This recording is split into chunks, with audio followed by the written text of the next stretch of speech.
En Huacho se construyó un gran tanque de hidroguro a Huacho para abastecer de agua a un gran sector. ¿Qué sucede? Que la empresa prestadora de servicios de Huacho no quiere llenar ese tanque porque la urbanización no tiene los medidores y por lo tanto dicen que se va a gastar mucha agua y por lo tanto que no opere ello. Se dejó la construcción y está en perfectas condiciones. No se hace hasta el momento nada. Presidente, la palabra. Tiene uso la palabra brevemente.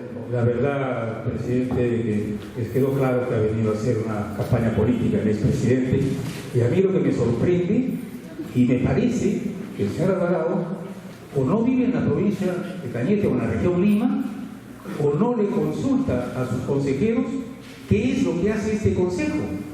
Porque venir acá a darnos una letanía y un rosario de que todo está mal, o sea, nos está diciendo a nosotros, ya está como yo sabía que iba a hacer, indirectamente, que nosotros no cumplimos nuestra función, que nosotros no fiscalizamos y que acá el gobernador Chuy hace lo que quiere y que nosotros se la dejamos pasar. Eso es totalmente falso, presidente, porque en su gobierno no se fiscalizó nada, no se denunció nada, no se invitó a ningún funcionario del consejo y él jamás asistió a la sesión del consejo. Este consejo ha investigado la gestión del señor Chuy. Tenemos 20 alcaldes denunciados por nosotros.